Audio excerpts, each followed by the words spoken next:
Dan yang paling menarik, betapa banyak Nabi ngasih kemudahan untuk ibadah, tapi ketika dipraktekkan kok menjadi saling berselisih. Mudah-mudahan di sini tidak ya, atau jangan-jangan tidak kelewat. Baik, yang kunut ada dalilnya, yang tidak kunut ada dalilnya. Yang salah itu yang tidak sholat subuh. Kenapa kemudian yang kunut dan tidak kunut jadi bermasalah? Saya pernah menangani satu kasus suami istri itu tidak saling tatap semalaman gara-gara persoalan turun dari i'tidal ke sujud. Suami pulang dari kantor, kena macet, tiba di rumah malam, gak sempat kemudian ke masjid. Sudah selesai. Nyampe di rumah, ambil wudhu sholat, begitu sholat istri lihat.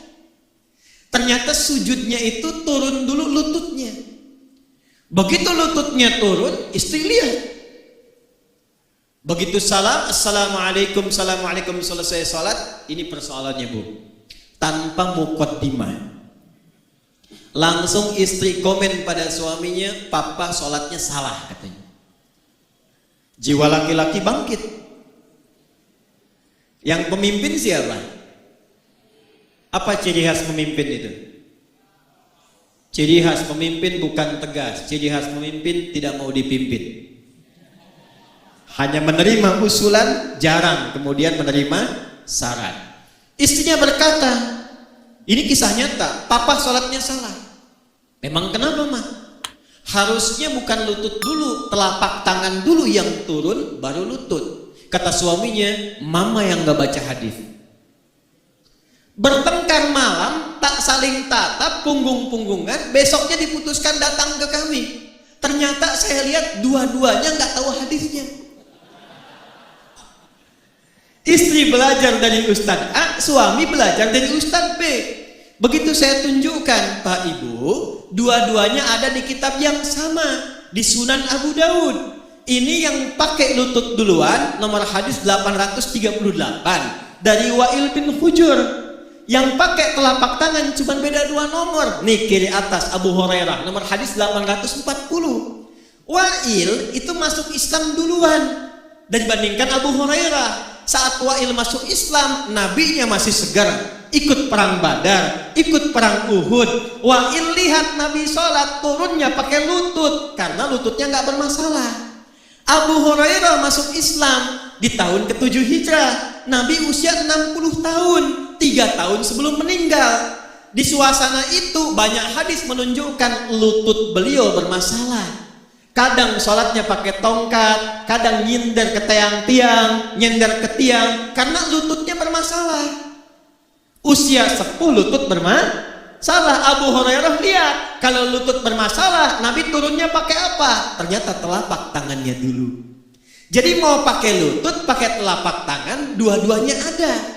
Nabi menunjukkan untuk kemudahan sujud, bukan karena persoalan tua dan muda saja. Jadi jangan simpulkan juga kalau ada kemudian anak muda sujud pakai telapak tangannya tua. Jadi kalau anak muda olahraga cedera dia, lututnya masalah, gunakan telapak tangannya. Telapak tangan masalah, gunakan lututnya. Lutut benar, telapak tangan benar. Yang salah sujud pakai kepala duluan. Kenapa gara-gara basmalah yang satu keras, yang satu sir kok jadi saling melukai? Kok jadi saling klaim? Padahal 70 hadis, 70 hadisnya 4 cara bacanya.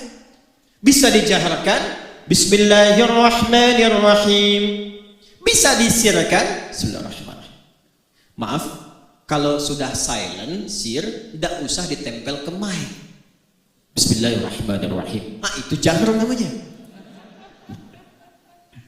Sir pelan yang dengar kita. Yang ketiga, bisa tak usah dibaca sama sekali. Alhamdulillahi Rabbil Alamin. Yang keempat riwayat Abu Hurairah, baca jahar rakaat pertama Bismillahirrahmanirrahim. Rakaat kedua tidak dibaca langsung hamdalah. Alhamdulillahi Rabbil Alamin. Empat-empatnya ada dari Nabi.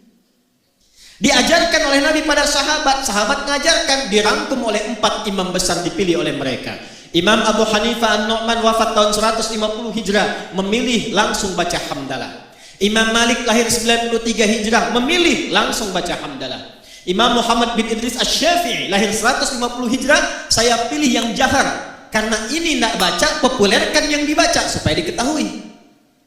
Imam muridnya Imam Ahmad bin Hanbal lahir 164 Hijrah, hafal 1 juta hadis. Muridnya Imam Asy-Syafi'i memilih yang keempat. Yang ini tidak baca, yang ini baca keras, saya pilih kemudian yang tengah-tengah silent. Kok tiba kemudian? Bismillahirrahmanirrahim. Alhamdulillahi Rabbil Alamin.